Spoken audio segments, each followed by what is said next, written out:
So welcome everyone. I'm Ivy Rivera. I'm a psychic medium, a Taino Airwalk, and this is my Dear Ivy show, a play off of Dear Abby, the famous columnist, who would take everybody's questions on anything under the sun and give free advice. This is not a psychic mediumship show. So if you had a specific psychic mediumship reading type question you wanted to ask tonight, twist it into some free advice, pose it that way. Diana, my beautiful producer, will be taking your questions from TikTok. Thank you for the hearts on TikTok, Instagram, and here on YouTube at Ask Ivy the Medium. And these answers are based on my own life experience, spiritual and universal laws of the universe. Let's go ahead and get into it. All right, what do we have coming up first? So this is from Maraid. Maraid asks, hi, Ivy. I've recently been seeing 222 a lot, and now today it has switched to 555. Why would numbers switch so fast? And what do they symbolize in life? Okay, so why do they switch so fast? And what, do they symbolize? So, thank you, Diana. So let's talk about this. Maraid is noticing what I talk about a lot, but we tend to miss it, where the universe is giving direction through numbers. Numerology, not angel numbers, that's not a real thing, but numerology is a language. Spirit's using, your higher mind is using, the universe is using, okay? Everybody uses it from time to time. And some people who are numerology people, they have birth dates and death dates that match up, and they're constantly seeing number patterns. It is their main language with the universe. It's for your development. It's to help keep you on a healing path. It's to help keep you fulfilling your karma and your life contract. Life contract, meaning the work you came here to do, as well as relationship contracts and other things. Now, I bring that up because 222 is relationship contracts. So Maraid was seeing 222, and then she started seeing really quickly 555, switched like a light switch. This is what I'm talking about all the time when I say numbers will switch up into different patterns. And you should be paying close attention to when that happens, because it means whatever cycle you were just dealing with is over. We are getting on to something else. Something has changed. So we need to be fast in our movement too. Now, maybe we caused that, or maybe something happened. Maybe there was a tower moment. Maybe there was a massive karmic shift. But sometimes we miss it. Things have changed or need to change, and we're not moving fast enough. So you should always pay attention when numbers switch from one pattern you've been seeing a long time to another. 222 is the Trinity, or you could say that it's alignment. It is divine timing. It means you are in alignment with your life contract. Anytime you see a number in a set of 3, okay, because 3 is divinity. 3 is a sign that this is the right thing to do, or you're going the right way. So she was seeing 222. 2 is also soulmate connection. So, Maraid, maybe you met a soulmate during that time. A soulmate being a work contract. A lot of people think that soulmate energy, most importantly, is romantic. It isn't. It can be that, and that's great, but it's a work contract. So it means you were partnering up with people, not necessarily just one, but probably one in particular, where there was something you guys were supposed to work on together. It's for growth, it's for lessons, it's for development, it's for potential level up. 2 is also about partnerships. So during the time you were seeing the 2s, you may have started to notice that people were asking you to work with them more. People were being more engaging. People were trying to get your attention. People were trying to get you to sign contracts, partner up with them in some way. Okay. So this could be a million different partnership opportunities all coming up at the same time. And that is your best path forward. That's how you can attain this level up, is by feeding those partnerships, that teamwork mentality, that soulmate connection, okay, all of those things. Now, the fact that it ended and switched to a 555 that quickly is significant, that that's now over with. And now you are going to have change in multiple areas of your life simultaneously. When we see the number 5, and now that you've got 3 5s here, 555 is what she said. So again, let's revisit that. What is a set of 3? It is the Trinity. Okay? It is divine timing. It is you being in alignment with your life contract. It is the best and highest thing you can focus on at this time. And with the number 5 and the number 7, I like to say you don't really have much control over it anyways. So it's more of an attitude shift. It's a mentality change. Hello, Esmeralda Marie. I love you. She just came by and did a head bump. You can't really do anything about it. So your free will in a situation like a 5 phase is to go with the flow and to not resist. This is, again, change in multiple areas of your life simultaneously occurring. Okay. It can lead to a massive level up if you're doing it right, if you're playing your hand right. All right. But it can be a little jolting. Like it tends to come in with almost like a jolt. It tends to come in with a tower moment. You know, the tower moment or tower card in tarot. I'm not a tarot reader. Correct me if I'm wrong. But hello, you can come on up. I love you. But my understanding of the tower card when I look at it is that there are 2 people falling out of the tower, right? Thank you for the hearts on TikTok. One person on the tower is deciding to jump. They're like, look, this tower's falling. I knew it. You knew it. We all knew it. Let's not play around. I'm going to dictate my future. I'm going to control this as much as I can. It's all coming down. Granted, I can't stop that, but I'm going to control the process as much as I can. The other person is falling out the window, like flailing to their demise and like clueless and not taking ownership over anything. Was probably blind the whole time when they shouldn't have been. So you have 2 different options, you know, even with the tower card. But when I see 5s coming in, I tend to think there was something that happened. Okay, that either forced you to be one or the other, and it may not have been super pleasant. Okay, so now it's up to you to control where that goes. Thank you, Mairead. Great question. Also, what do they symbolize? Yeah, that's what numbers symbolize. Numbers are going to symbolize direction, typically. Sometimes just acknowledgement. Next one up is Eric Evans. Hi, why can't I stop thinking about my soon-to-be ex-wife? She has moved on with someone else and with a woman. Okay, so she's lesbian now, or she's lesbian. Interesting. Ooh, this is juicy. And I miss our vacation with our children we share with my ex-wife. Yeah. Okay.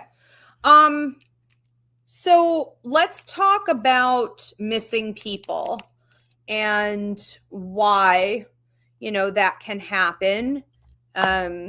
Even when this person has clearly moved on to something else, you know, they are feeling more fulfilled, it sounds like, okay, and you're witnessing this, you're having to watch this.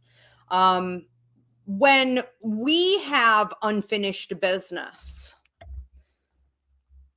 we can become almost obsessed, okay, with getting that person back and being able to rewrite the ending. So this is something they talk a lot about in like psychology or therapy. So maybe your therapist, your counselor, if you're talking with one, you know, has brought this up before. You may want to bring it up. You know, I keep wanting to rewrite this ending, and you can't just rewrite any old ending. When other humans are involved, both people would have to be willing to come to the table and say, I also want to rewrite the ending, or not have an ending at all, which is what that really is. And it just so rarely happens that we have to understand we're creating a sort of fantasy world, an idealistic world, right? An alternate universe of escape. where we can pretend that that connection is still there. It's still alive. Now, it is alive in like your memory. It's alive in your lessons.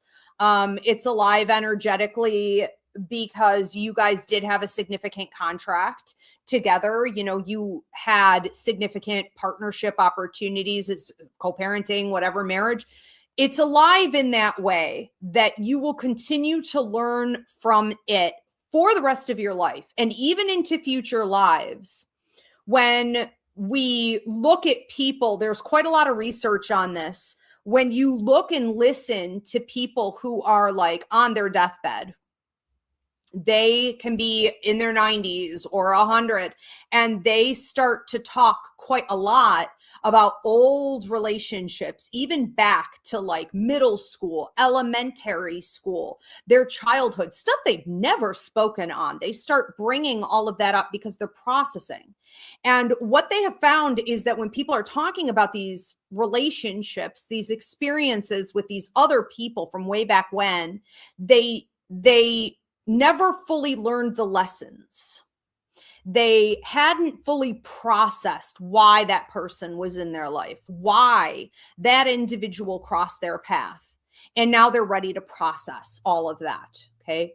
And that's what can happen when something like this is over and you want to A, rewrite the ending, and B, there may be lessons here that you haven't fully accepted, or you're still working through your lessons.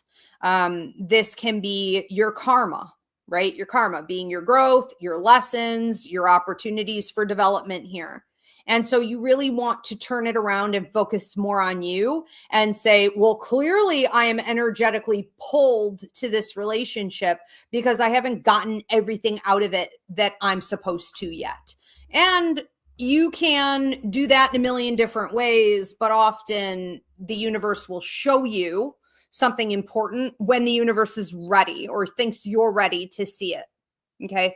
So you can't always push through it. You can't be like, I want to learn. What was I supposed to do? What could I have done better? You know, what should I have seen earlier? Da, da, da, da, da. Like, you can't always just push, push, push. You sometimes have to just be like, okay, I've done what I can with the information I have so far. Now I'm going to be open to the universe showing me the rest of it, you know, when it's time. And when it comes up, honor it. Okay. Because it's not going anywhere.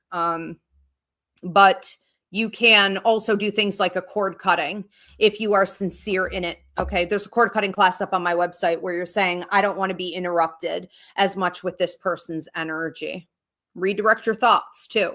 Okay. If there's something purposeful, and this is a collective message for everyone, if there's something purposeful in a old relationship or a situation or a hardship, okay, in your life, a loss, grief, whatever, if there's something purposeful for you to get out of thinking about this situation, then it'll come when you meditate on it. Okay. If not, it's just going to feel like a punch in the gut.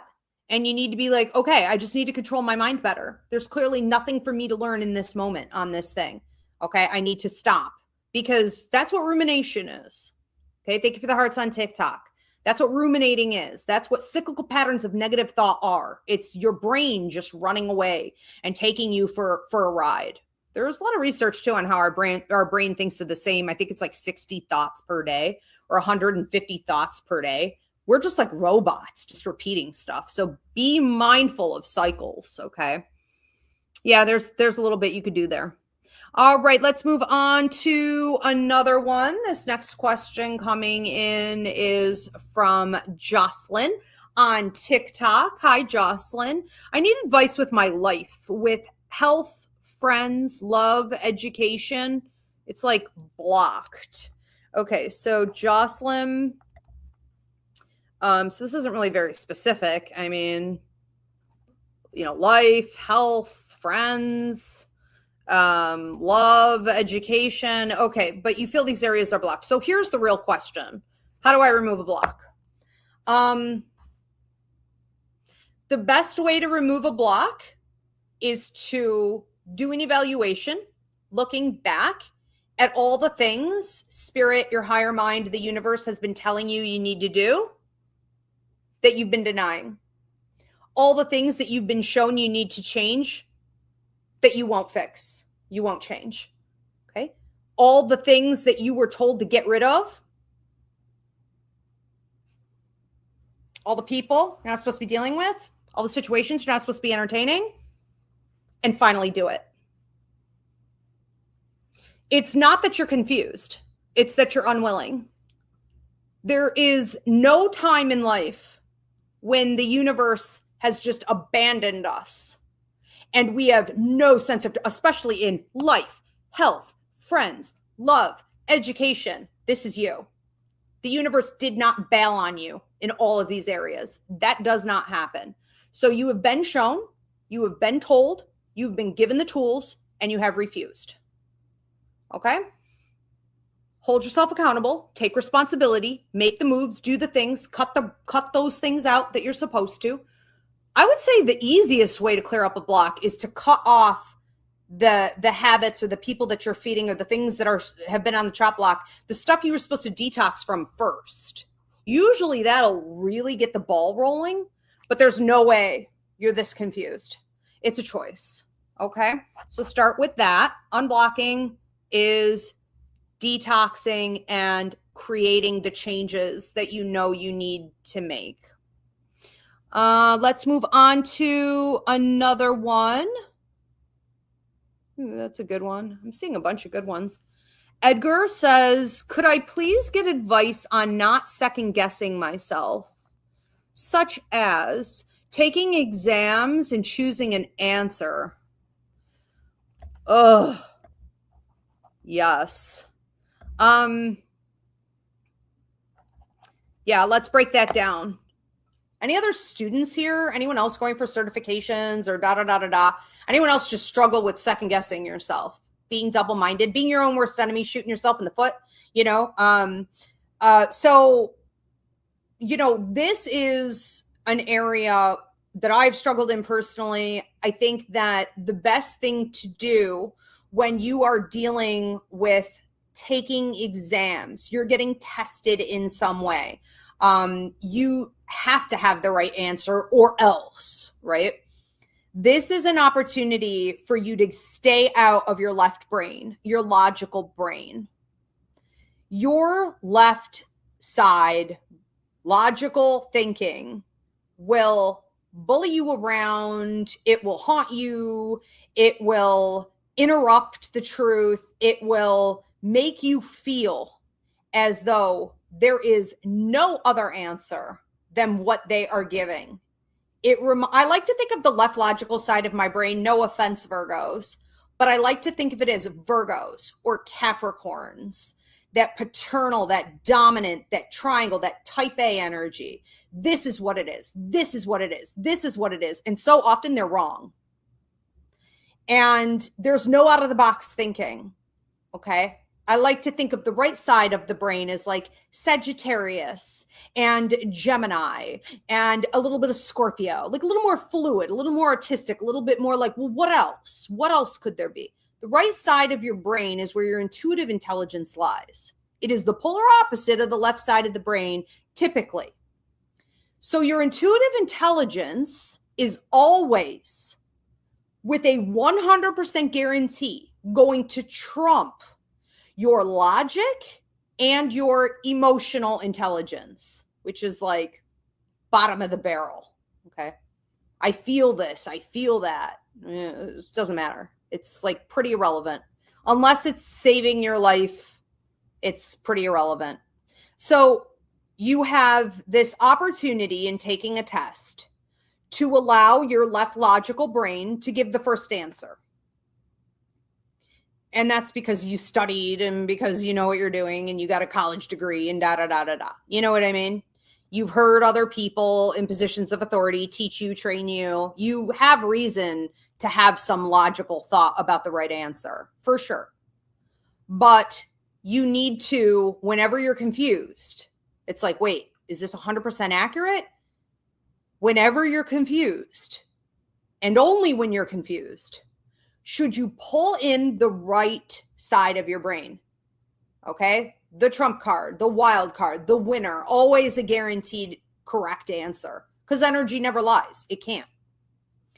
call in the right side of your brain, shut off the left, get out of that, go over to the right and ask your intuitive intelligence, what is the right answer? Now, this is especially easy when it's multiple choice, and you can horse around with it ahead of time. You could practice this. Don't wait till your exam to, crank out these tricks. Like, practice this when you're studying and you get confused. Your intuitive intelligence will make very clear what the right answer is. And I'm going to recommend you always just go with that then. Bump logic out. If it's different, hopefully and often they will match. So you're like, I was thinking that. That is the best possible solution, not just with an exam, but at any point in our lives when we're making a decision, is if we can have intuitive intelligence match logic. Now, rarely will feelings follow after that, but I guess that's for another day. So best case scenario, they match. If not, go with the intuitive right brain. Good luck. Good luck on that, Edgar. All right, we're going to move on to another one. If you guys are tuning in late, this is my Dear Ivy show. It's a free advice show. So you can drop any type of question, and I will be taking, Diana, my producer, is taking them from Instagram and TikTok. We're popping them up here on the screen on YouTube. And we're also taking, of course, as always, here from YouTube. And let's go ahead. Also, I forgot to ask you guys, if you could give this video a thumbs up, drop a comment of any kind. I would love to hear, especially though, where you're tuning in from. And please do share this video, subscribe. All right, McKenna is up next. McKenna says, does the person in the relationship that manipulated someone into staying, but had no intentions of putting in the effort, truly get karma or consider putting themselves first? I hope they learn. Okay, so McKenna, you could take that down, Diana. Thank you. So let's call it what it is.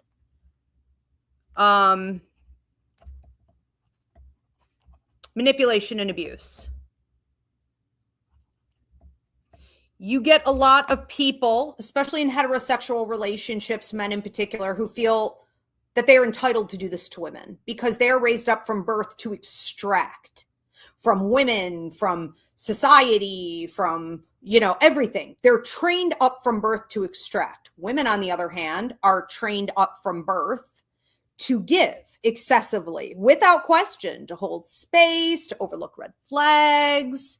They'll give back to me later. Let me give first. I can give. I'm good at it. Therefore, I should. Okay? So 2 people are going to get hit with karma in a situation like this, because if they come in and they manipulate and they lie, and they will often say things like, well, I just tried to convince you to stay with me because I didn't know who I was. I didn't know what I was capable of giving.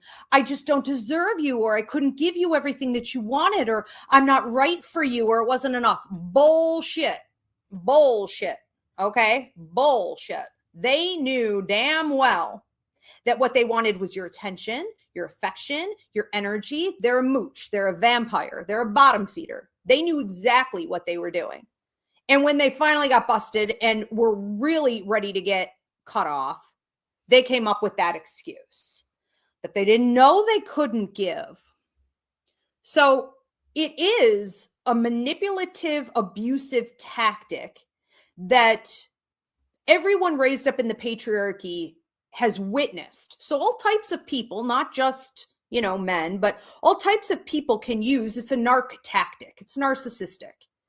It's extracting from someone with an entitlement attitude that you can take and take and take from the people around you who love and support you and never give anything back to them. Never give anything back.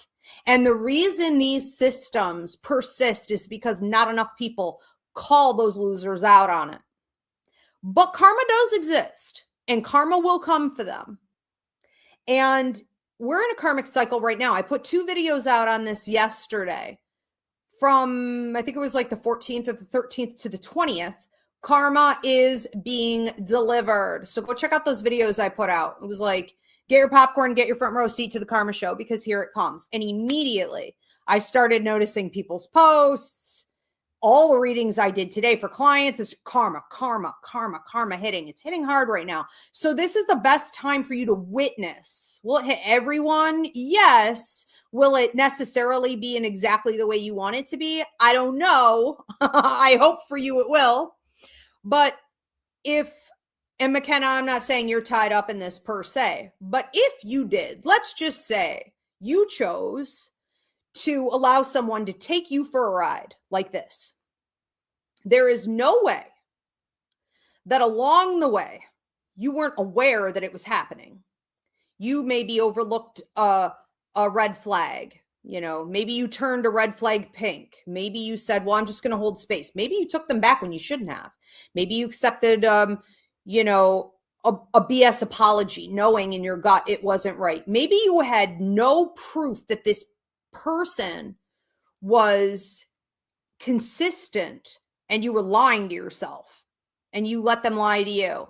Maybe you had a ton of pattern if you looked at their past, if you were willing to, and you said, all I have is proof through this pattern that this person is manipulative, lies, claims that they don't know who they are, says that they're going to try, but they never do, or they do, but they can't be consistent with it. I have a ton of proof that this person has had this problem or does this to other people, whatever, has done this to me directly, and you still allowed it. There's your karma. Your karma is going to also come in because the universe gives negative karmic kickback to anyone who is not protecting themselves, holding themselves accountable, or centering themselves. So both people get hit with karma in a situation like this. Both are a crime. All right, let's go into another one. This is Inspired Soul 333. When being in my purpose, how would things change in my life? Is it rapid? Let me write that down real quick. Hold on, Diana. It depends on what we're talking about. So Inspired Soul. Okay, when I'm in my purpose, will change come rapidly? Okay. So a couple different things with this.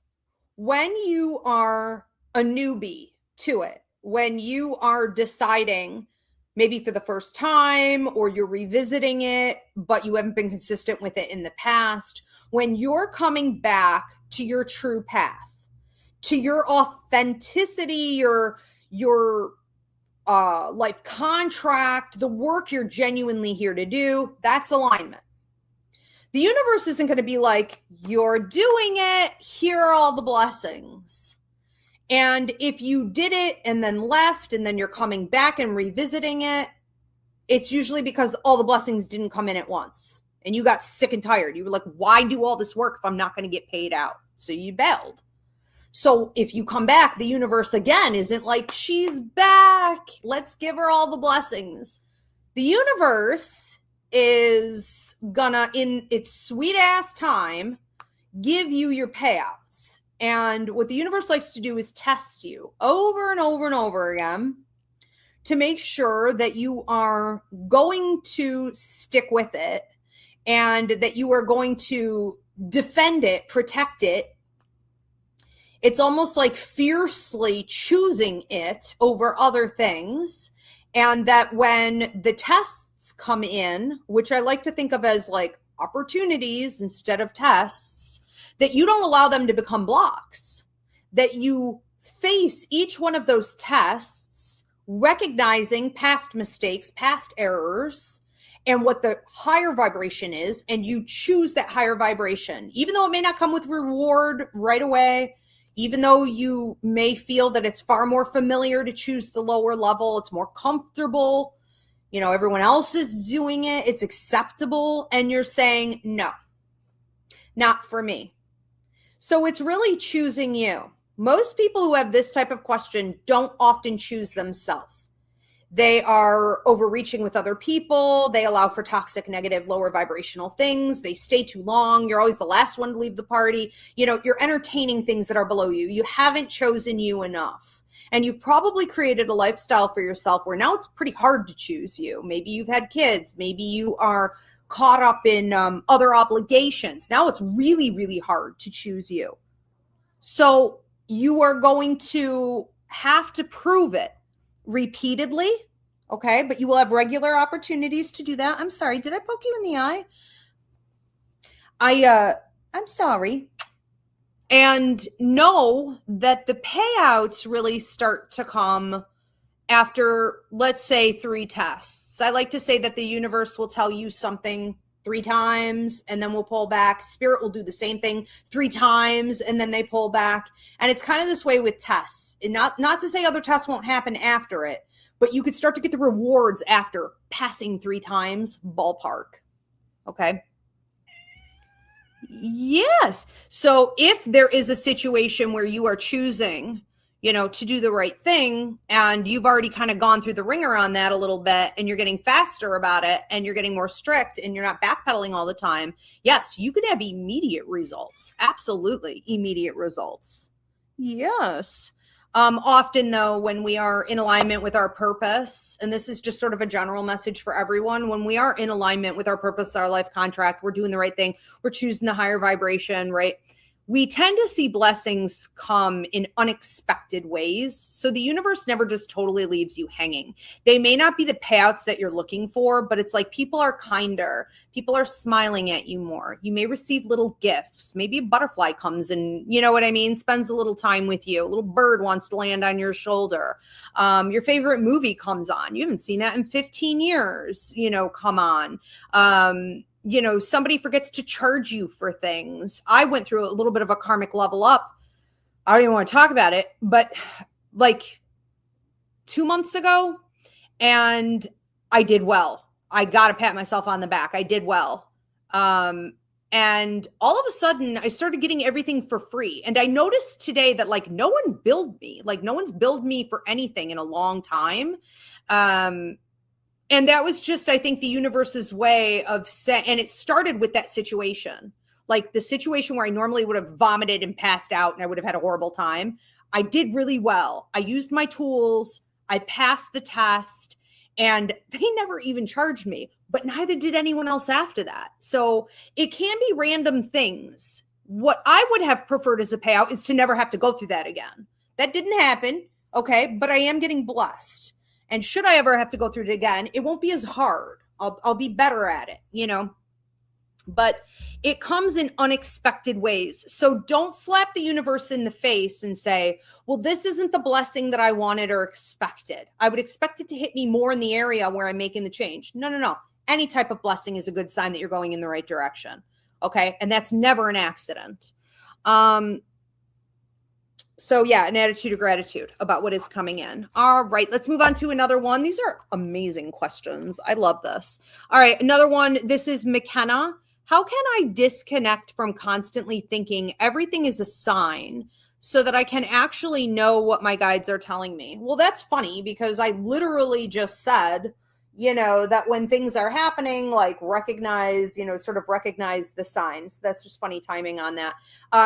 However, I do think that when I notice this with my students a lot when they're early on in the psychic mediumship course curriculum, every bird they see, they think is a sign. Every feather, every shape in the clouds, every single number that they notice, like it's like, calm it down a little bit, calm it down a little bit. Birds do happen. Okay. They do.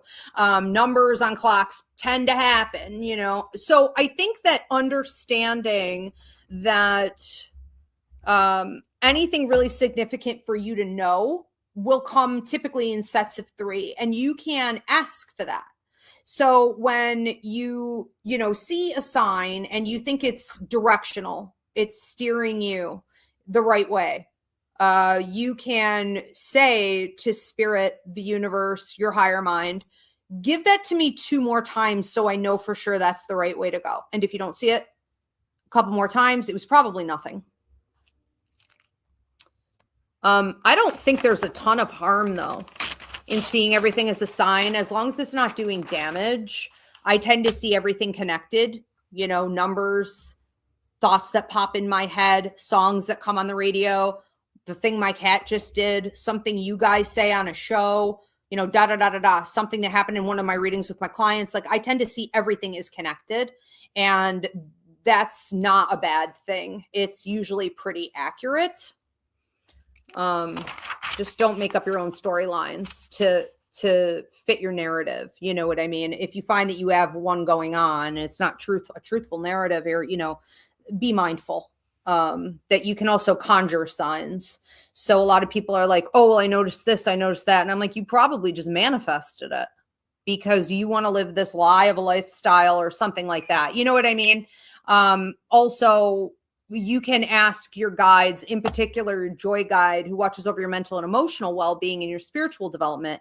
In particular, talk to your joy guide and ask your joy guide for the next few weeks to use a symbol system with you so that you can better identify when it is totally accurate. And you can even ask your joy guide to help you to notice a symbol, but also have a physical feeling to go along with it.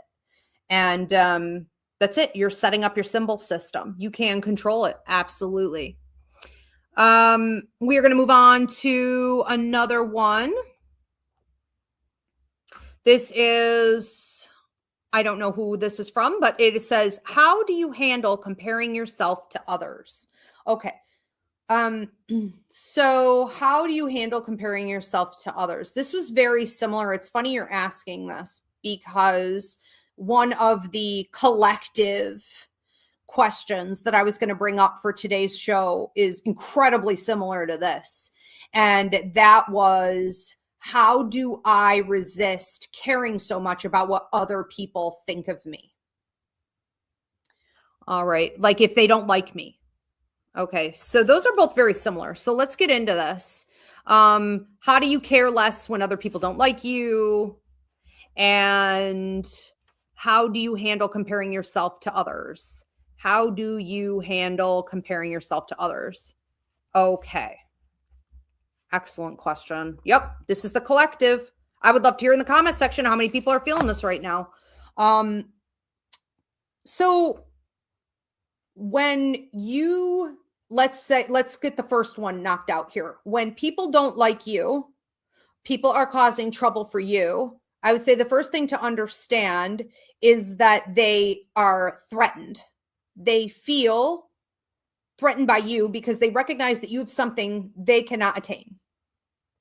This is typically high integrity, a fun character or personality.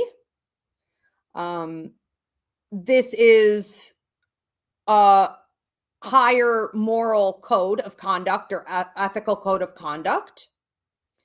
And this is a certain, I want to say, likability that the universe is always rewarding. You are typically in a higher vibration than them, and they can't get that from hustling. They can't get that by throwing you under the bus. They can't achieve it unless they do the hard work on themselves. And they want to be lazy. And so they hate you for being that person that you've probably worked really hard on becoming, and protecting and not selling out. Because in the past, you probably have reached points of loneliness or desperation, or, you were being bullied. Things got so uncomfortable that you did probably sell parts of your soul off just to be accepted, but you probably learned that is not the way to go. And so now you are choosing you instead of conforming. And there's a price to pay for that, and that is jealousy. So try to see it as a compliment as much as possible and stay on your journey. Know that karma for people who choose a higher vibration instead of that jealous, toxic, low-level junk, know that the universe highly protects people who choose a higher vibration, people who choose themselves, people who choose morality, humanity, being empathetic toward others, and the karmic bitch slap that these other people will get right in front of you, is always on the way. It may not come in the timely manner that you would like to see, but it is on the way. And you'll get to witness, and you'll get rewarded also right in front of them, right before their eyes. Level up for you. Okay. And quite frankly, you have to have like a sense of humor about it, because it does get to a point where it's ridiculous. Once you see it, you can't unsee it. It's hilarious. I love it. So let them hate. Okay. Shine so bright you burn their eyes. Be you. And make very clear when you're around people who are hating on you that it's like water off a duck's back. Okay. Those are the best ways. I think it's through practice, really, that you get that bulletproof vest, that you aren't as bothered by it. And the universe's reward and karmic payout system helps a lot.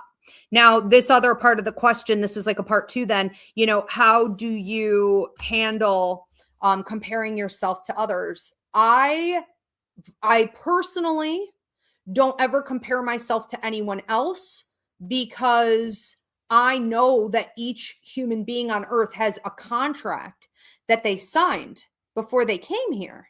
So they have certain past lives that are affecting them currently. They picked their parents. They picked their life course, whether it was going to be extremely difficult or not as much. They picked the lessons, the growth. They picked what they were going to do for work.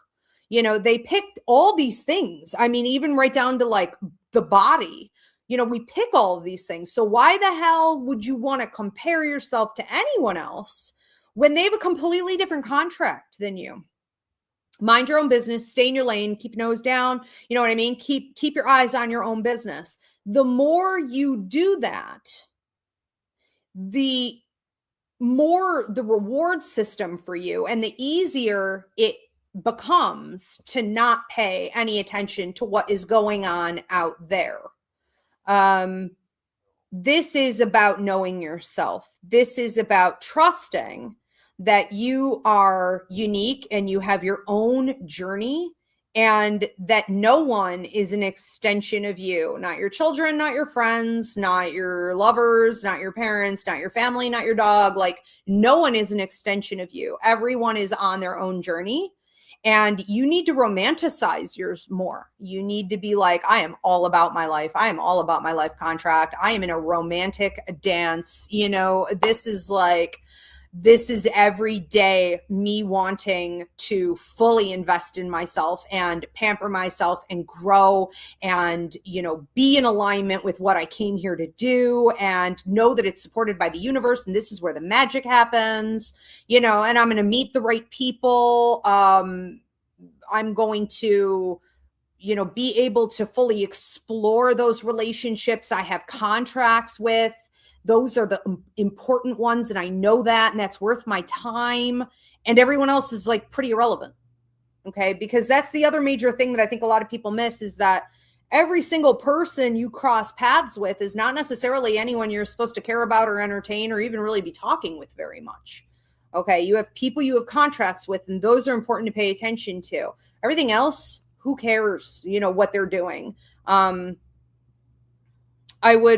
I would also be very careful in situations where people try to convince you that you should act more like them or do what they're doing, because talk about the blind leading the blind. Okay. They also don't know who they are, because people who know who they are, people who understand their life contract, they're not hustling anyone else. They're not throwing anyone else under the bus. They're not backbiting. They're not gossiping. They literally don't care what anyone else is doing. It's all about them all the time, Yes, 100%. I do see it as a major red flag too. When someone comes around and tries to like convince you that maybe your decisions are wrong or different or off in some way. So just focusing on you. Also, I would just say with this comparing, at some point you also have to stop comparing. A good example is that I have gotten in the past pretty fed up watching people, like whether they steal my curriculum or they took what I said and they made their own video out of it or whatever, and mine didn't do well, and like a white man stole it and it skyrocketed, or I'm Latina, maybe some white lady took it and she's blonde haired and blue eyes and she snagged my shit and it blew up for her. I am constantly being put through the ringer in episodes like that. And I learned that I can't compare that way either. It is a rigged system. It is a racist system by design.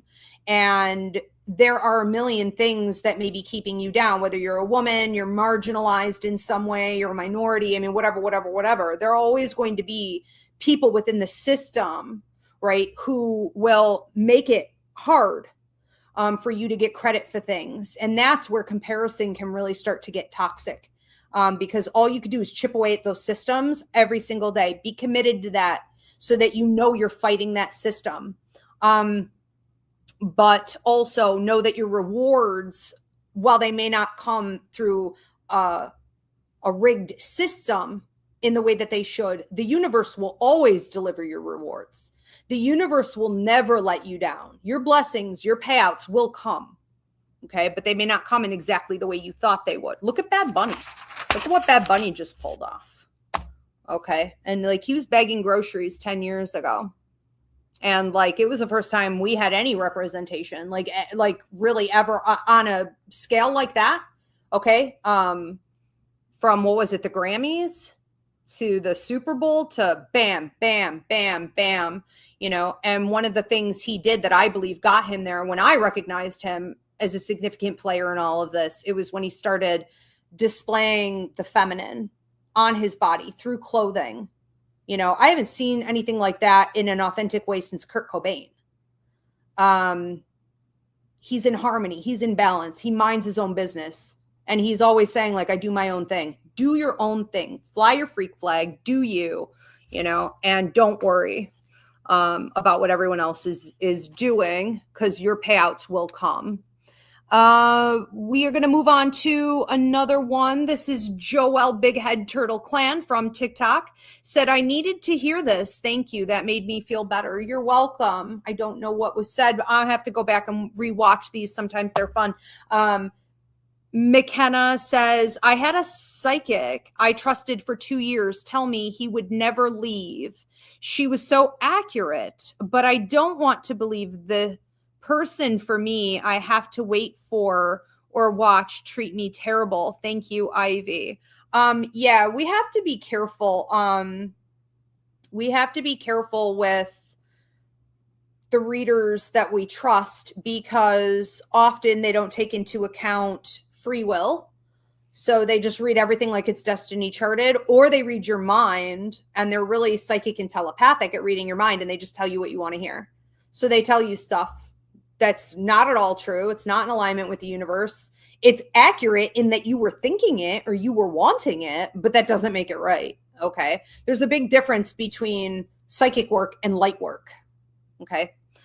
So yeah, we have to be real careful with that. Absolutely. And anytime, and this is just sort of a collective message, anytime you are entertaining some relationship that is below you, it's degrading you. It's, forcing you to disrespect yourself. It's draining you. The universe is not supporting that at all. So if readers are telling you, oh no, it's supported, keep at it, they're making a ton of cash off of you. They're getting you to come back around. They're telling you what you want to hear.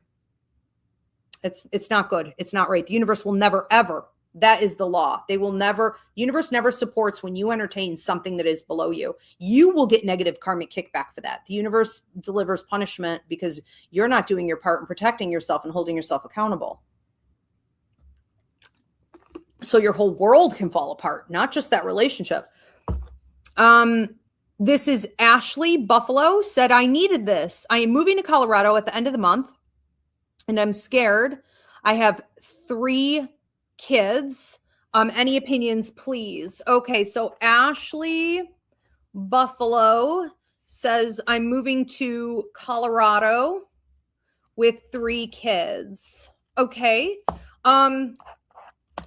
Well, I think the important thing to always understand when you're doing something big, like a move, whether this be your residency, this be your business, it is one of the top three most stressful things, according to research, doctors, therapists. Okay. One of the top three most stressful things a human being can go through.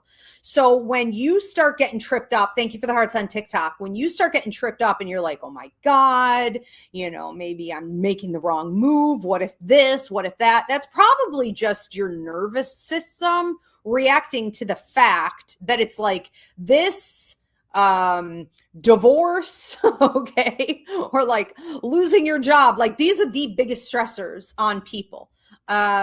You're gonna have a reaction, and that physical reaction, that left logical brain reaction, that paranoia, none of that is abnormal. So try to see it almost like a sailboat. It's going by. It's like, oh, here comes another panic attack, and then it's like, oh, there goes another paranoid thought that my world is going to explode. Oh, here's this horrible feeling. My emotions are I'm having an emotional meltdown. What if my kids' lives are terrible after this? Like, oh, there it goes. You're just like, there's another ship, there's another ship, there's another ship. Just let it float by, okay? Because a lot of it is just a literal physical human reaction to change. Humans hate change.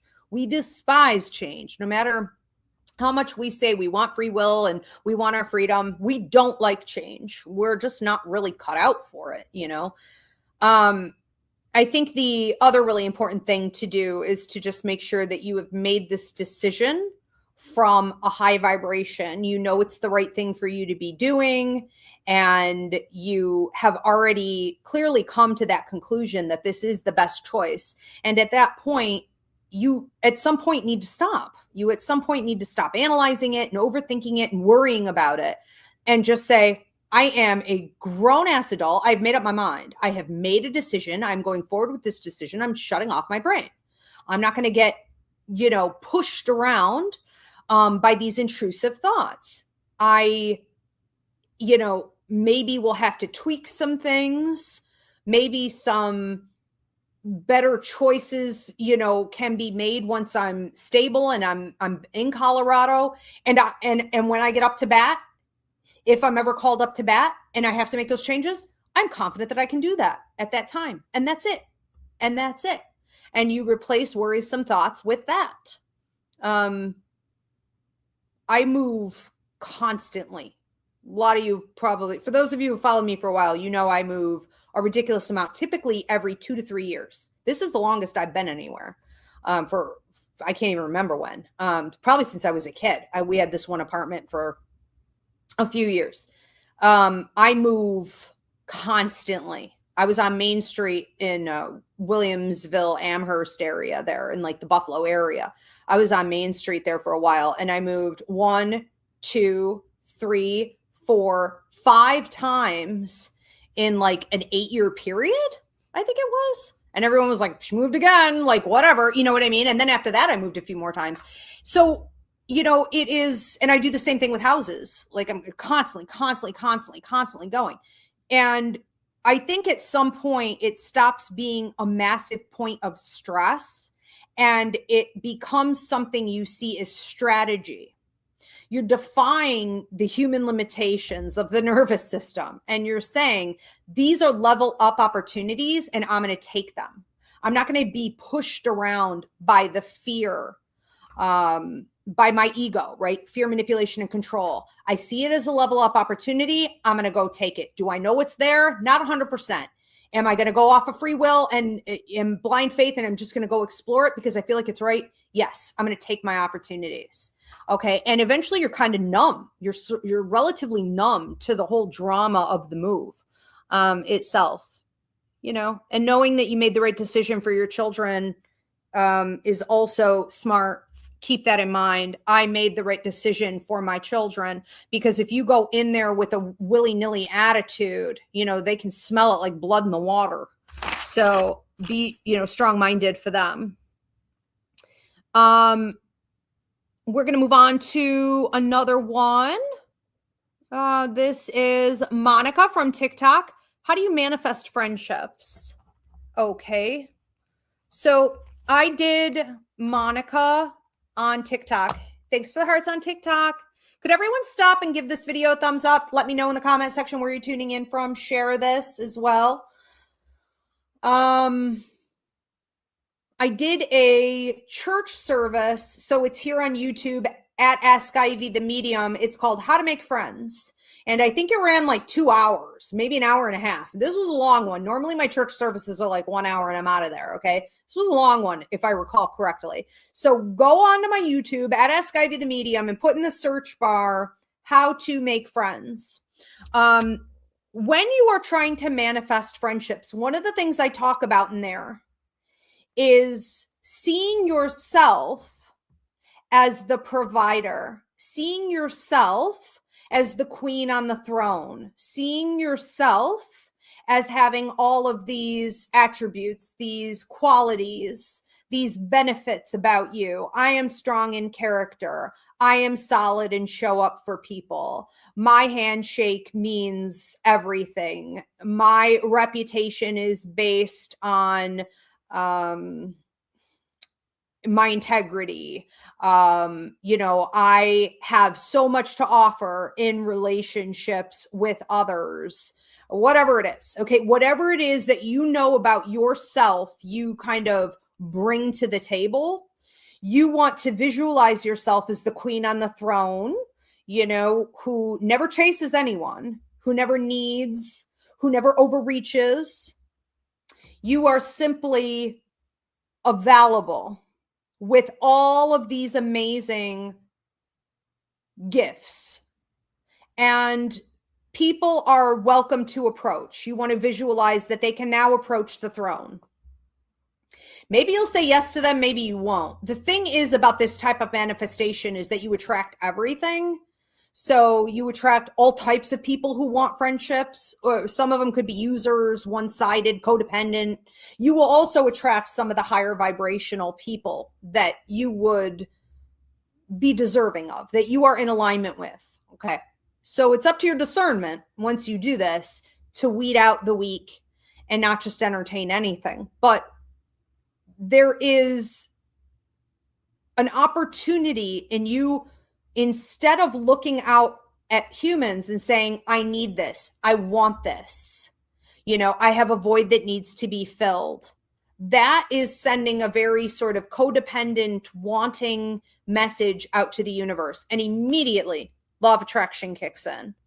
And you either attract no friends or you attract bad friends. You attract more of what you don't want.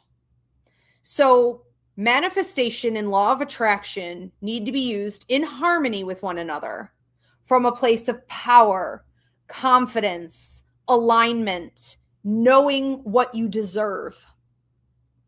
And then let it show up. Let them show up. And again, measure it out and use your discernment. What's good, what's not, what's temporary, whatever, I would also say that if you want more friendships, be a friend. A lot of people are one-sided these days. A lot of people stiff when they said they were going to show up for something. A lot of people don't follow up. A lot of people aren't genuinely interested in your life. It's just take. And this is relatively new. In the 80s and the 90s, friendship meant something. Your word meant something. Saying you were going to be somewhere meant something. Having someone's back meant something. Showing up with a bat to protect them meant something. Being able to call on your cousins to handle some business meant something. People today are wishy-washy. They're weak-minded. They're one-sided. It's lame. And you want to make sure that you are showing up in the way you want to receive. Okay. So like, this is the type of friend I want to get. I have this in my head now. Okay. So I'm going to be that for other people. I'm going to be honest. I'm going to be straightforward. I'm going to be transparent, whatever it is. You have to be that thing. So also do an evaluation and look and see if there are any areas of your life where you could improve and like be a better friend before you can get better friends. Because the universe is never going to give you anything you haven't earned. You know what I mean? You can't have anything if you can't pay for it, basically. But times have changed and you want to be reasonable about that. I talk about that quite a lot in that free class. And about how we have no more third spaces, how there's a loneliness epidemic. And I'm not talking about dudes who cause that for themselves. I don't care about that. I'm talking about actual just people in general. There is a lot of loneliness that's leading to an increase in heart disease and other things because, again, there are no third spaces and people, it's at an all-time high where people aren't making new friends into adulthood. Gen Z has like no friends. They are also, even if they make new friends, they're not keeping those friends. People also aren't having parties anymore. They're not getting together now that third spaces are gone. They're not like hosting anymore. They're not bringing, people together. I went and I finally got certified. The guy from Rusted Root trained me in drumming. And I started drum circles and we're going to be launching them, this spring and summer when the weather gets better. But the reason I'm doing that is because there's no more community. People are so desperate for friendship. Spirit led me to host something that people could come and do for fun, or do socially, get together with the like-minded. And it's my contribution. But people need to hold themselves more accountable. You are not the only one who's going through this. And I'm sorry that you're feeling it. And I think the best thing to do, are exactly these things, but also let it come to you. Show up and then let it come to you. Get rid of that neediness for it because all it does is push it away or attract the wrong type of people. Okay. I would also, and this is just sort of a general message for everyone, if you're looking to make new friends, be careful showing up to like, whether it be a meetup or it be like a book club or it be like a dance class or it be a workout class or it be like this new thing that I want to do, or you know what I mean? Like get into that stuff, but be careful showing up with someone else because a lot of people go, oh, well, I have to have a friend to come with me. No, you don't. A lot of people, whether they want to admit it or not, are showing up to those types of events these days because they are looking to make new friends. And if everyone is freaking paired off, if you're spending your whole time in this new group setting, talking to the one friend you brought with you, how are you going to, show up places alone? Show up alone, have open body language, be willing to meet new people. And value all types of relationships, not just like I have to get a BFF, but like I enjoy this acquaintance. Older women, it's a whole like TikTok world. Older women especially talk a lot about that they got past that need for a BFF, that those relationships ending after 16, 20, 25 years, that's unfortunate, and they often become one-sided. But that they enjoy more women that they can have lunches with, people they meet through community, helping the community, keep it casual and value those other relationships. Not everything has to be like, serious and deep. I had a client today who said something about like, I want a friend who I know will be there for me through hell or high water because I would do that for them. It's like, yeah, but doesn't that sound a little heavy? Doesn't that sound like, how about if I don't have to go through hell or high water? How about if my world doesn't come burning down? How about if I'm not even calling that into existence? I'm never going to need anything from you. So we're okay just hanging out and having drinks from time to time. You know what I mean? Like we need to lighten it up. We need to lighten it up and get back into the basics. Great question. Fun topic too. Wellness Sanctuary says, how can you tell if your kids have any psychic, mediumistic, or empathic abilities? Okay, so I have a class up on the website called Psychic Kids that can definitely help you break it down and work with them. Okay, it's a 2-hour training. Work with them so that they can control it, while we're not trying to shut it down, but we are trying to control it. And then, as they get more, it's something that can be handled because it's overwhelming for adults. Okay. But I would say that when you're looking at your children, they're psychic when they say things, they make premonitions ahead of time. This is how my family knew I was psychic. Okay, having premonitions, saying it out loud and being like, how did you know that? Why did you know that? It's also closely connected to messenger of death syndrome when they're children. So they can predict when someone in the family is going to get sick or someone's going to die. So we don't ever want to shame them when they say things ahead of time or be like, well, that's dark. Why would you say that? They often make predictions about the heavy stuff. They are very accurate in judging other people. So if you have a child who doesn't like someone or gets real quiet or reserved or detached, they're keeping their cards close to their vest around someone, that person's up to something. Then we have the prophecy dreams. So they have very intense dreams all the time, prophesizing about things that are going to happen. They may be prone to nightmares and things like this.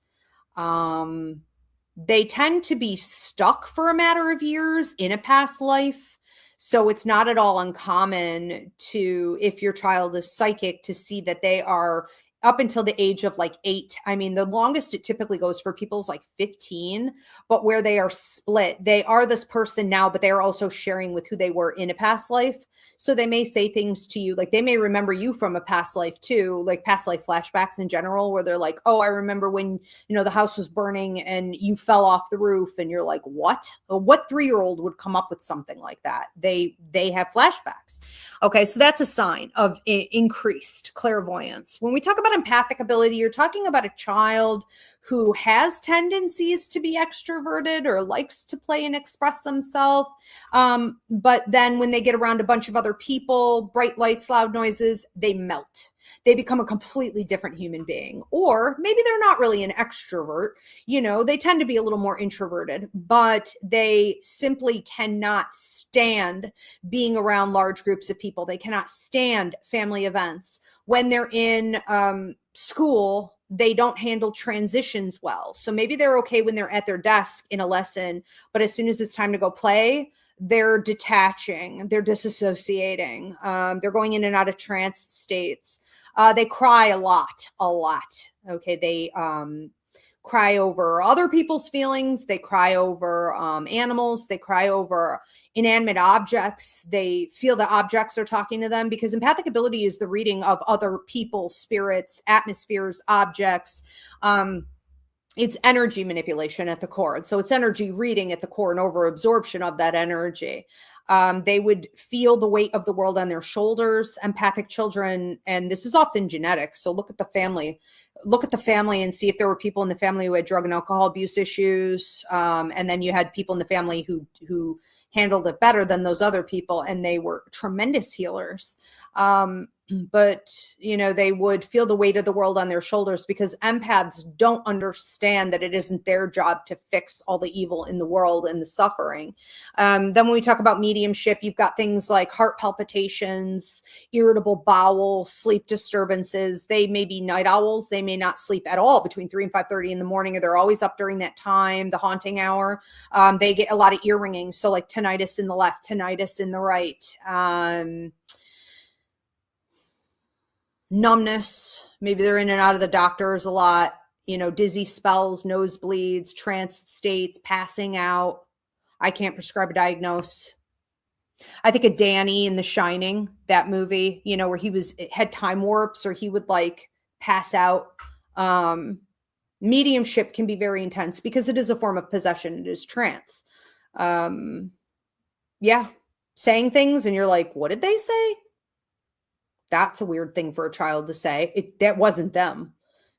Spirits are channeling through them, right? This is why kids can be creepy. You're looking at them and you're like, kids creeping me out, because they're wide open vessels. I mean, any spirit can come and channel through a child, and it's something you have to watch with the mediumship kids. It's a little odd.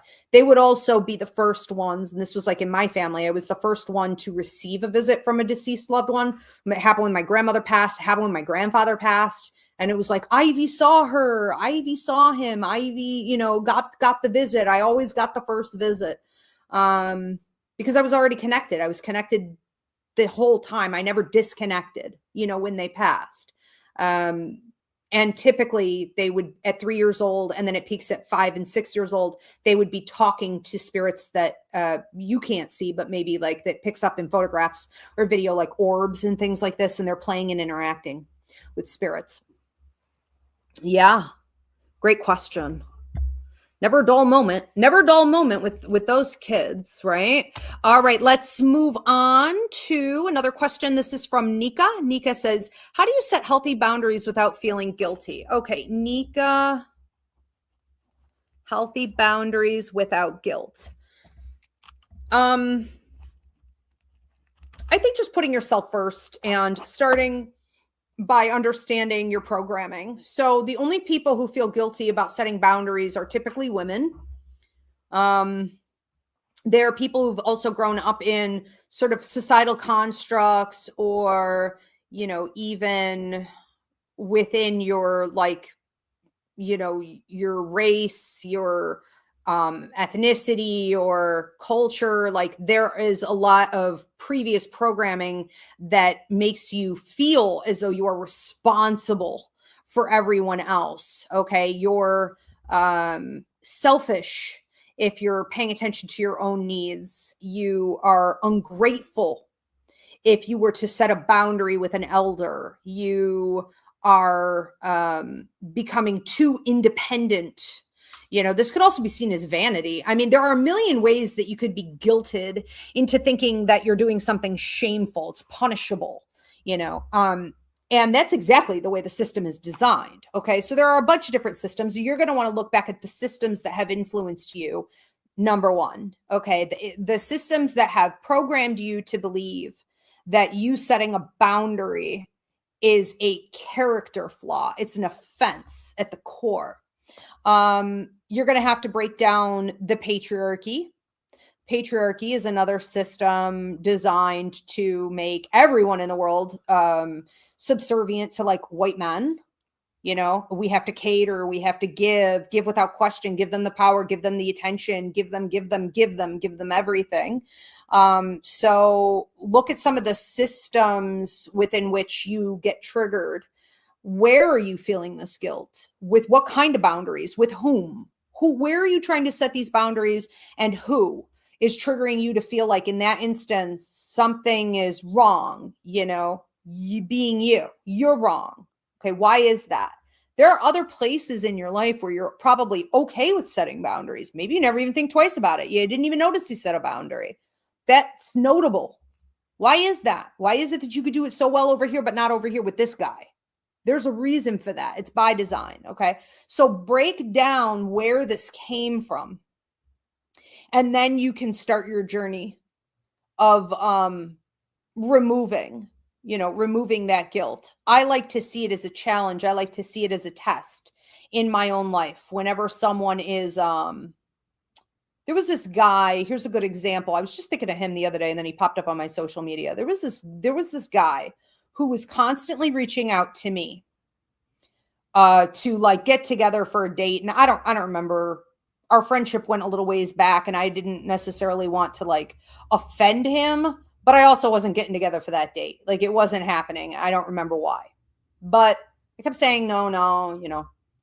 And he found out I had a day off, and he got on his motorcycle and drove an hour and a half to where I was. Cuckoo cuckoo. Okay, an hour and a half to where I was. And, like, thought that he was going to grace me with his presence, and tried to guilt me because he uninvited came an hour and a half and invested his whole day. You know what I mean?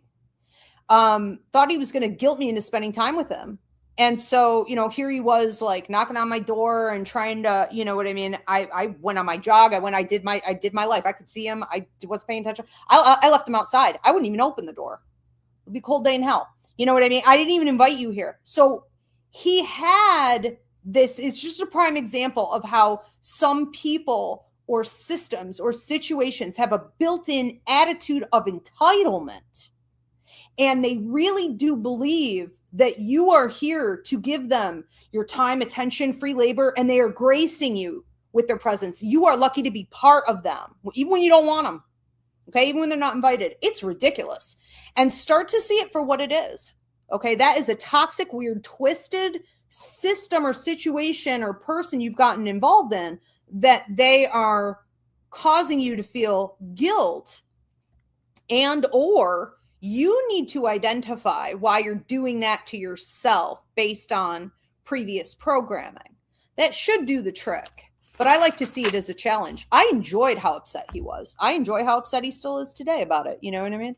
I was like, I enjoy it. I'll be the one to teach you a lesson. See if I care. You know what I mean? And I wasn't affected at all. I lived my life that day. You know, he wasn't going to get a word out of me or a minute of my attention, because I don't owe you jack. You know, outrageous. And that's the world. The world is outrageous, and it will take everything from you and then step over your corpse. Okay. So, like, you better set boundaries unapologetically for yourself. Okay. Everywhere, every day, with everything. You kind of have to. All right. We're going to move on to another one. This is Jacob Marinek. How do I know the difference between intuition and fear? Okay. Are you related to Jared Marinek? Jacob Marinek. Intuition versus fear. Okay. So this one's a little bit tricky. I spend a considerable amount of time with my students on this in the psychic mediumship course. This one's a little tricky, especially if you've gone through some stuff. If you have gone through trauma, abandonment, if you have been betrayed, okay, so betrayal trauma, if you have taken significant losses or hits to your resources, you know, to your career, this is about knowing that fear is coming from your emotions. Fear is closely connected to ego. Okay, fear, manipulation, and control. And your intuition is connected to the right side of your brain, your higher intelligence. Your intuition is made up of 3 separate things. And that involves your empathic ability, your psychic ability, your mediumistic abilities. So spirits will come in, for example, and let you know that your intuition is accurate, giving you signs, giving you symbols, visiting you in dreams, ringing your ears and then putting thoughts in your head, sending you songs, right? Numbers, we talked about numbers earlier. They're directional systems when you see number patterns.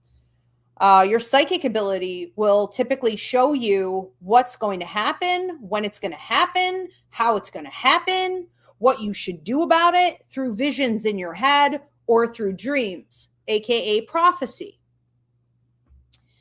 When your intuition activates, the right ear rings, it's the psychic ability. When your left ear rings, it's mediumship activating. Okay. You have all of these different systems within intuition that can verify accuracy for you. And I like to ask for proof 3 times if it's a really big deal. Say I'm about to make a huge decision and I am really unsure. I will say, please send me 3 signs. Then the universe, spirit, my higher mind, my ancestors, you know, will give me validation three times in a row. And it's usually in a really compact period of time, like a day and a half or something. And I'm like, all right, there it is. That's all I need. I'm sure this is the right way to go. Now, when it's fear, I'm getting triggered. I'm thinking maybe my gut is telling me this is bad or this is wrong. I'm going the wrong way, possibly, and I'm having flashbacks to trauma. I am feeling that my emotions are taking over. Okay. Intuition is the still, small, peaceful, stable, centered voice. Feelings, fear, ego is emotional, it's meltdowns, it's dysregulated nervous systems, it's heart palpitations, it's irritability, it's exhaustion, it's with bouts of depression, you know, sprinkled in there. It's all the toxic crap, right? and you can't miss it. You really can't. And once you see it, you can't unsee it. So get yourself into a pattern, into a habit of every time you need to make a decision, or you want to know if something is your intuition versus your fear, ask for a repetition. I need to see this 3 times to know the difference. Okay. And then also pay attention to those things, your emotional state, your mental state. Is your brain like a mouse on a wheel with this thing? That's fear. Mouse on a wheel, cyclical patterns of negative thought. That's fear. No, that is not high vibrational. Okay. But again, your intuition is the still, small, consistent voice. It never changes. It's the same answer every time. And even if you don't emotionally like the answer, you were hoping for a different answer, you have peace with it. It's hard to explain how you have peace with it, but you do. You may even have like a dopamine hit with it. It's like every time I hear this intuitive insight, I feel high. I feel good, you know? Even though it's not the answer I wanted, it's still right. I am somehow almost like sedated, you know, a little loopy. It feels good. It's divine, you know. Yeah, but it's habit forming. Habit forming. Yes, and then you never really have to question it again once you get up over that hump. Okay, we are going to move on to another one. This is Inspired Soul says, why do spirit ancestors choose a person in the family to be what the world thinks is taboo, like being a light worker or spiritual? So it could also come through like being the black sheep or the scapegoat or the seer. Okay, so that's the way therapists refer to it. You know, it's the same thing. It's the same type of contract as a light worker or a spiritual worker, a healer. It is black sheep, it's scapegoat, it's the seer, the truth teller. Sometimes therapists will refer to it as. This is being born into a system where you really don't fit because you chose it. So they didn't, you know, choose that for you. You chose that. It's not like your ancestors set you up with your life contract. You set you up with your life contract. So you decided you were going to be born into a family, as did everyone else who chooses to do this, that is going to essentially outcast them or not be able to support them, so that they are forced to rely on their higher mind, the universe, the spirit world, to survive, to thrive, to navigate, given the work. You know, people who are born into cushy situations, it's good times, noodle salad, rainbows, and butterflies, they're not very strong. They're not strong even in knowing themselves. They're not very strong in their character. They're not good under pressure. They tend to never stand for much of anything. Good luck getting these people to ally.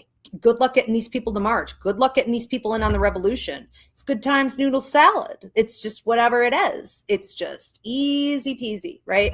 There's no fire in the belly. There's no strength. There are no roots.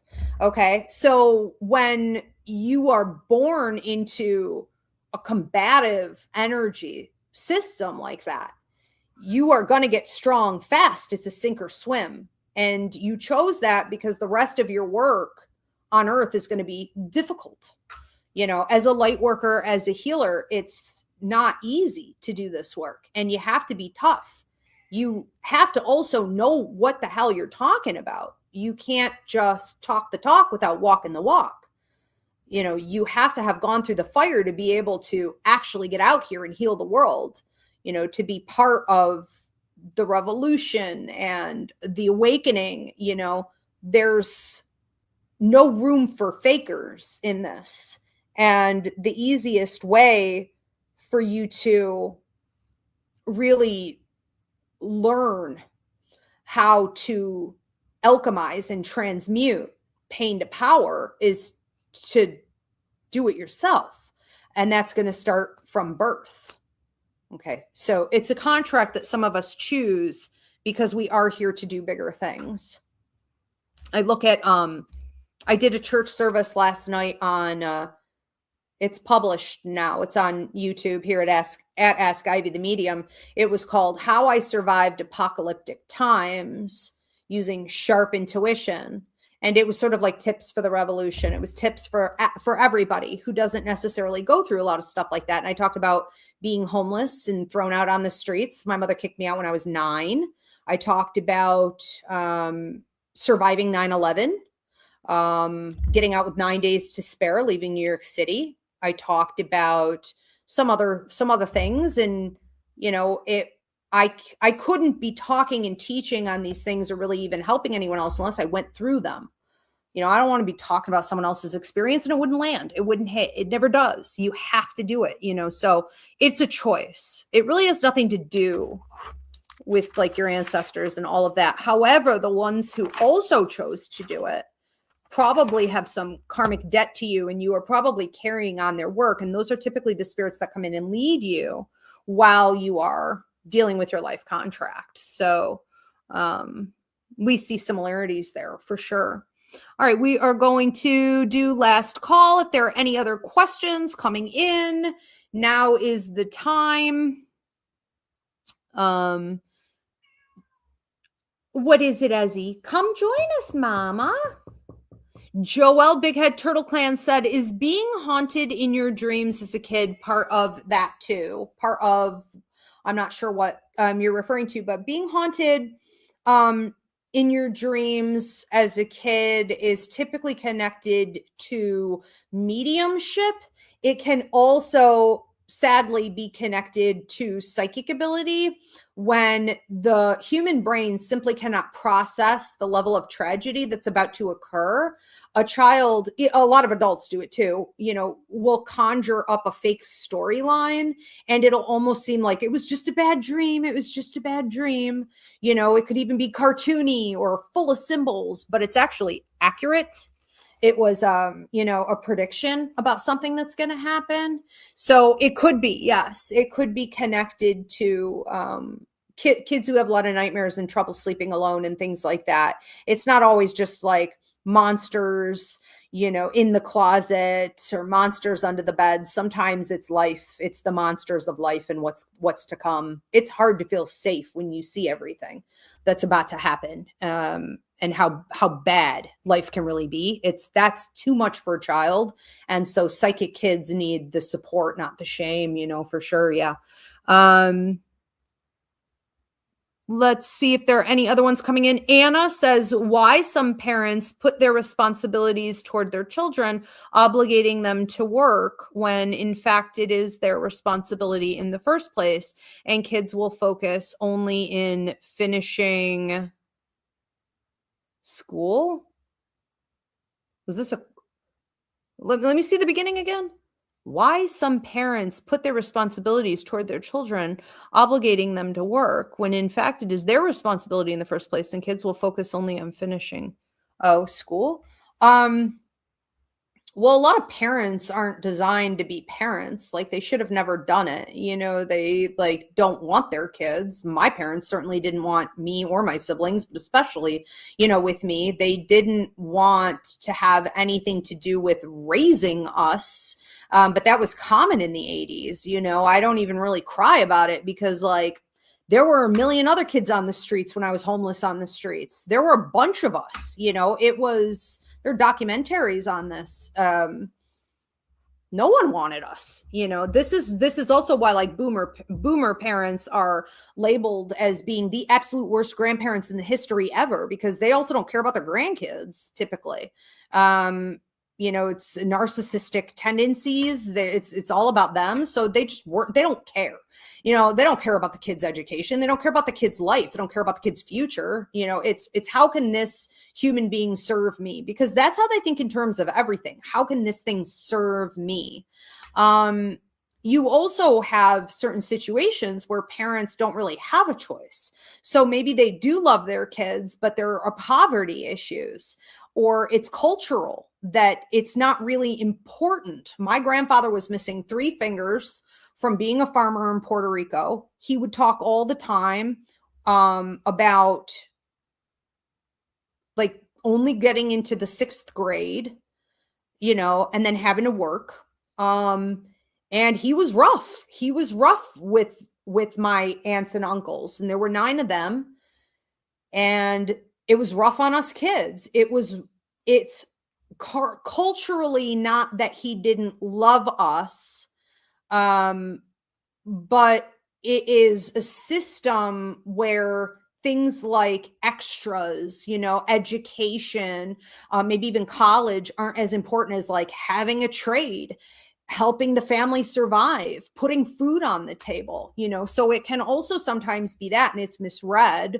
Um, yeah, there are a couple different reasons it happens, but I would say mostly, for people who create a system of parentification where the child, has to oversee the adults and the other kids in the family. It's simply that they didn't want those kids because they want to parent those kids. They had those kids so they could use those kids up or get those kids to labor and work for them. And that's the only reason people used to have children.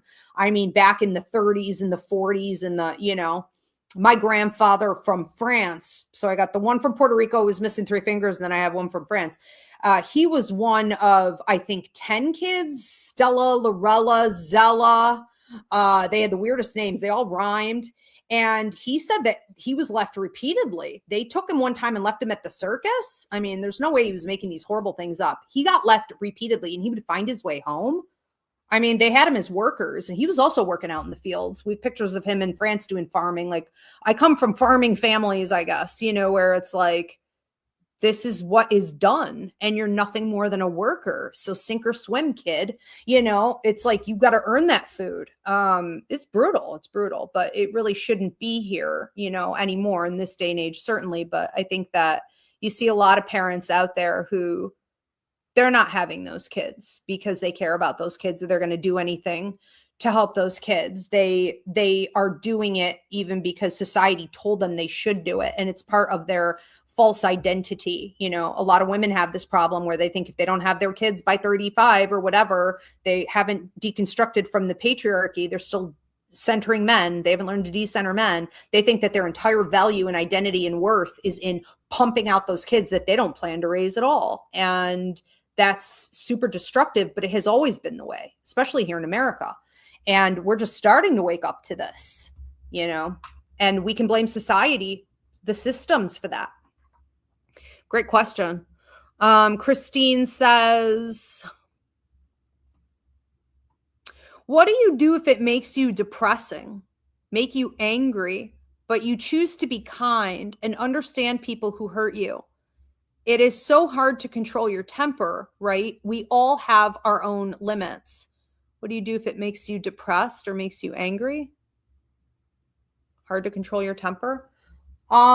I think I understand the question. So I don't shame myself for feeling depressed. I don't shame myself for feeling angry. I don't shame myself for lashing out at people. I don't shame myself. I have no shame. I will tell you how it is. I will tell you how you made me feel. I will tell you what you did wrong. I will let you know. And if I did something wrong, I will apologize. I will own it, but I don't give a shit. I don't have any ounce of guilt. I don't feel like I owe anybody anything, and I think that this is where we go wrong in society because we don't hold other people accountable. If someone does you dirty or you see them do someone else dirty, if being around their energy is a freaking drag, okay, if they don't know themselves, if they don't know what a downer they are, if they don't own their energy, if they have done something to insult you to your face, if they're being disrespectful in any way, let them have it, let them know. And if you're not going to let them know directly and put them in check, you can simply pull away and drop them like a ton of bricks and don't let them back in. And I mean, I feel nothing. I feel nothing. I don't even often feel like joy, like I stuck it to them. You know what I mean? Like I literally just don't care. I don't want to look at it. I don't want to see that. It's gross. Okay. And it's irritating because there's so many people out running around like that. You know what I mean? And no one's calling them out on it. So, be the one to cut them off, be the one to call them out. I have no shame. And, especially where anger is concerned, more women, need to get okay with their anger because it is righteous anger. You know, we are angry a lot of the time because of the horrific things that are going on against women. And I think when it happens to one of us, we all feel it, you know. So you don't need to apologize for that. We need to have more righteous anger. You have been told from birth that you are not allowed as a woman to be angry. Okay. I grew up in Puerto Rican culture, so there was no shame in that. You know what I mean? Like, we have a little bit of a feistier, you know, approach to things. So I was never influenced by any of that, but I see it a lot, and I see a lot of disease, you know, which is dis-ease, illness coming from women, their immune systems, and inflammation and cancerous conditions and mental health problems because they're just suppressing it. Let that shit out. Okay. Let people have it. They know what they did. Don't fall for that. They know what they did. They chose that thing. Well, you showed the wrong person today. You're going to find out what the consequences are of that. You know what I mean? We're all too nice. That's how we got in this mess. All right, let's see what else, if there is anything else coming in. Mona says, why do some people use blackmail as their advantage to get what they want? Because they can. Look at Epstein. Look at how successful it is. Blackmail is a way to prove that someone has done something immoral and that they're pretending to be something they're not. Okay, so that can be used as a weapon. Any opportunist, especially if they use a lot of social currency, social strategies, triangulation, gossip, blackmail, you know, throwing other people under the bus, like things like this, they know how to work that blackmail system. And they spot people they can use for it, because those people are also pretending to be something. They're pretending to be moral or ethical, and then behind closed doors, they're not.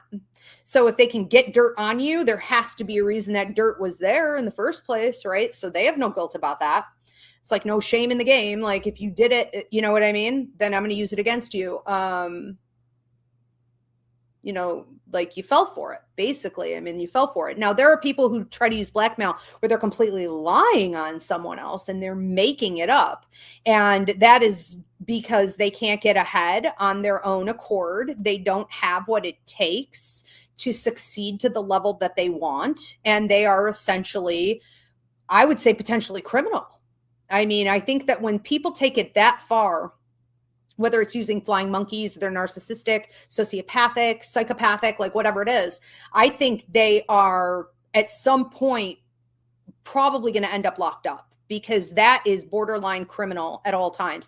And if it's slander or something like that, like, that's not always, I don't think, civil. I mean, I think it's criminal to an extent. I don't know exactly how all that works. I mean, I know it starts as civil, but, you know, they're just clowns, and they can't make it in the world based on their own effort and integrity and character. So they have to take other people down with them, or step on other people's backs to elevate themselves. And they're always up to something. Those people are always, if they're the type who use blackmail to, like, they just blatantly accuse people of things they never even did, like, they are always up to something. You can't trust those people for a second. They are always conjuring, strategizing. They never rest. And you could see it in their face. And they age like sour milk too. It's just hate. It's just hate. Yeah. Yeah. And just stay away from them. You know what I mean? And collect as much proof as you can as to what they're doing. People like that also have to be, like, attacked and put in place immediately. Camilla says, any advice on how my spouse will be when I leave him? Maybe lessen the stress. Okay, so I'm not doing psychic readings, but Camilla, how can you lessen the stress when you leave him? Well, just stay focused on you. You know what I mean? You're already going in the wrong direction if you're, like, spending too much time on this. I'm not saying asking the question is you going in the wrong direction, but, like, trying to, you know what I mean, sort of predict or overreaching. The relationship probably didn't work out because you didn't have healthy boundaries with this person. So now that you're unloading him, have those healthy boundaries, period, point blank. I don't care how he's feeling. I don't care how he's going to react. I mean, as long as it isn't dangerous and something you really need to worry about. And if you think it will be, get protection, do what you need to do. I had to leave an abusive partner who was, according to the police, a total psychopath, and they were concerned he was, going to off me. And it took me 4 months. I had to strategize how I was going to get out of that. So I played him for a few months, and you know what I mean? I made my way out safely. But he was using the court system. He was using everything that he could. There are psychos out there. There are plenty of them who feel justified in trying to keep you trapped. They can't keep you any other way. So they think they're going to do it through abuse. And if you think you're dealing with something that serious, be prepared. I always had plan A, B, C, D, E in place. I always had police waiting. I had my lawyer ready to go. I had everything ready, and all you can really do is strategize against them. They're not creative. They're super predictable. Everything they do is patterned. It's not hard for you to outsmart them. It's just a matter of time, and how exactly you want to do it. So have your plans in place. And also, when you feel yourself getting back into those old habits that you are finally, kudos to you, free from, where you're not like overreaching. What is he thinking? What is he feeling? What does he need? Celebrate that. Every time you stop yourself, you go, what do I care? What do I care? This isn't your child. This isn't your dog. This isn't your pet. You don't have a responsibility to that. You know what I mean? Let it fall. Enjoy that feeling of disconnect.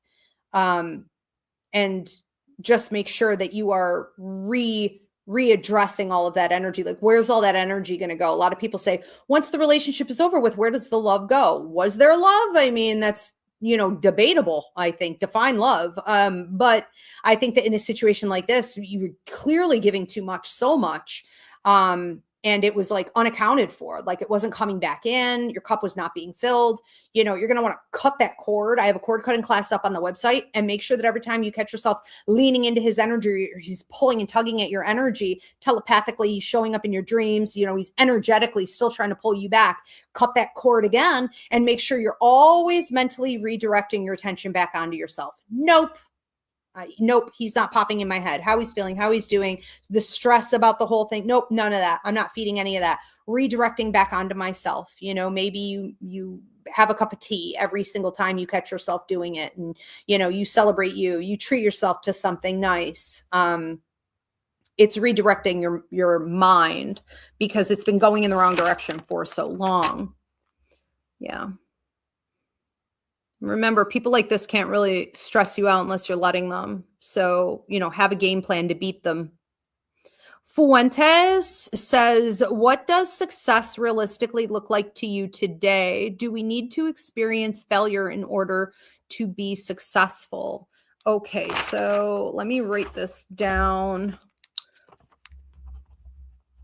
Okay, what does success realistically look like to you today? What does success? And do we need to experience failure in order to be success? Well, I'm going to go backward on that question. That's an interesting question, because we have been told, all previous generations have told us that we need to work hard, blood, sweat, and tears, in order to get something, stay until retirement. You don't leave, be loyal to these companies. And all they leave you with is like a gold watch, a slight retirement plan, and some tumors, and it's like, we don't want to be like our grandparents. We don't want to be like our parents. We don't want to have anything to do with any of that. And we are the generations to break it. This is understanding that you don't have to go through a ton of, maybe failure or trauma or stress to be successful. it's working smarter, not harder. And the way to get there is by being in alignment with your life contract. So if you know what is within your life contract, and for those of you who are like, what the heck is that? I keep mentioning this. It takes an hour. It's up on my website. It is looking at the 5 to 6 level up opportunities you have in this life, what you signed on to do before you came to Earth. It matches your Vedic or Western astrology, matches your numerology chart. Any of the three will help you out to understand what you came here to do. And as long as you are in alignment with your life contract, you're not going to have to go through a ton of failure. The failures typically come from being out of alignment with your life contract. It's fighting that. It's doing jobs and getting certifications and education and degrees and trainings and stuff that you have no business, being involved with. It's interference that causes the failure most of the time. But being in alignment with your life contract, the ultimate form of success, can sometimes put you through the ringer where it's a little bit of trial and error. It can be a lot of trial and error where it's like, okay, I'm trying this. I thought this was the right thing to do. This didn't really work. Now I have to tweak it. Being in alignment with your life contract can also cause these like shifts in timeline where you're sort of zigging and zagging and you thought you were working on something that was absolutely imperative and you thought it was going to last a long time. And then like 3 years into it, it's like, the universe is putting that up on a shelf. And now we have to start on this other new thing. You're like, what is going on? That's just part of being in alignment with your life contract. Sometimes you could feel as though that is failure, but I would argue that it is simply an adjustment, a reprioritizing, right? A shifting. It's redirection. Because though that thing that you were working on that was like put on hold, it will come back when it's time. It's an art. Navigating, living within success, which is fulfilling your life contract, is an art. It is. I should do a church service on this. The art of the life contract, or something like that. Okay, watch for that. That'll be coming up. But I think that you have to, when you're living within your life contract, you have to redefine what failure actually is. Is, the failure you're experiencing just your emotions? Is it just your toxic way of thinking from previous programming? Is it being worried that, maybe you were doing something, investing in something, excited about something, taking the unbeaten path, and then it looks like you failed because things changed, all of that is in your control. You don't ever have to see failure as, that. You can just look at it as an opportunity for growth, learning, adjustment, or this thing may come back around. So I'm just going to let it be where the universe is putting it right now. I'm not going to touch that for a while. Okay. That's okay. But I do think that it is important to learn how to take mistakes or failures. I was talking to a client the other day who's very, very, very worried. Well, I don't want to make a mistake with this person. And what are these people thinking? And this higher up, and I don't want to make a mistake. And I don't want to make a mistake. And I just said in the middle of the reading, I normally don't, talk about my own stuff, but I said, you know what? I like making mistakes. I enjoy failure. I enjoy learning lessons because it enters into my brain as something that I will like never do again. It is so ingrained because I went through that experience of failure. It is so ingrained in me now that it's like part of my programming that next time I could do it again, I will choose something better. Whereas watching other people fail or reading about failures, watching a documentary on certain failures, it doesn't hit the same. It doesn't register. Sometimes you have to go through something. And so I invite many, many failures, many mistakes. Thank you for the hearts on TikTok. Let it come. It is what it is. I would rather take risks and fail and then fix it and level up than never to try at all. As far as like, I don't know if you're asking about my own success or what does the success look like today? But I mean, my own success in my life is just fulfilling my life contract. And so because I understand my life contract, I've got a whole my whole life is filled. It's going to be this and this and this and this and this. And I'm just going to pound out as many of these things as I can within the time, frame that I have before I kick it. What I don't finish, heaven forbid, if I don't finish, I know I will continue it on the other side. So I completely understand. And that to me is success, is knowing where I'm headed, who I am, what I'm doing, who I'm supposed to be working with, what it's going to look like. Celebrating those wins. Because, coming out of a mentality, being trained up to be like a workaholic or a workhorse, I now, like, I don't want to be like my grandparents. I don't want to be like my parents. I want to be well balanced. That to me is success. And I think that isn't just for me. I think that is the biggest message we can all have, is that we are the new generations. We are burning down capitalism and the patriarchy, and all of these toxic colonized systems. And we are saying, no, we are coming to a place of balance. And that means that I rest. That means that I have joy. That means that I have peace of mind. That means that I don't sell my soul for cash, or I don't succumb to influence and toxic systems. No, I stay on the high ground, moral integrity, an ethical compass. It's like, that is success. And we got a long ways to go, but it feels mighty good, hang out with other people who get it, for sure. That helps a lot, being in the company of other people like that. Okay, we have one from John. What habits help protect your peace daily? Even you feel stress, what do you do to feel good vibes? Do you cut people or ignore them? Okay, so John's question is how to protect peace daily. Ignore or cut people. Okay. So I would say that, it kind of depends on everyone's circumstances. Like, different people are going to need different things, but a rule of thumb is just, that you make sure that when something is stressing you out, you analyze how it got out of balance. Because what most people do is they're like, well, I'll just do yoga, or I'll just meditate, or I'll just have a cup of tea, or I'll just go get my nails done, or, I'll go have a couple drinks, or I'll have some great sex, or I'll, complain about it to a friend. It's like, that's not going to fix it. I mean, that isn't going to prevent it from happening again. If you're getting stressed out, it's a chronic issue that needs to be addressed. So the minute you identify that something is stressing you out, you need to get to the root issue, where it came from, why it's there, and come up with a game plan to get out of it, not just, appease that energy. You need to be bold enough to make the changes that are required.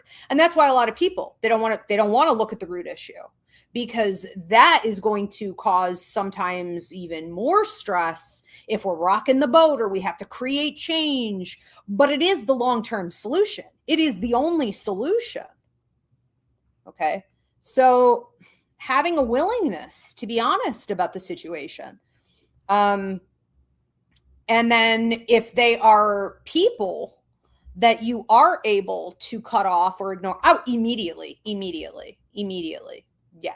Like, people are a dime a dozen, you know what I mean? Unless they are significant placements in your life, you don't need to be dealing with people like that. If people don't know how to act like adults, it's because they are choosing not to. If they're toxic, cut them immediately, ignore them, block them out. I wouldn't even think twice about that.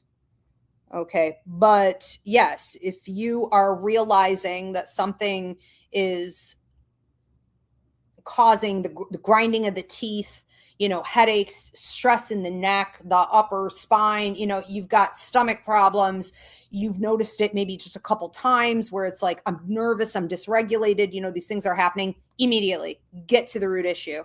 Where is this coming from? Why is it here? How can I fix it? And if it requires significant change, then so be it. You know, it will be better in the long run, but don't be complacent and stay in it, because that's way worse. You know, that's way worse to just leave it and let it continuously build.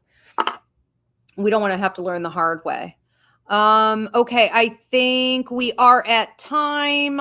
Just a reminder that for those of you who are looking for a reading or a healing, you can also book a party or a psychic fair. Go to my website, Ivy Rivera, psychicmedium.com. I do work internationally. It's a simple self-booking system. If you are like in India, for example, and the time frames aren't really working out, you can just get a video reading. So that is another option. I will be back on Wednesday for what blessings are coming your way, and on Friday for past life readings, and then again on Sunday for Roots Revival Interfaith.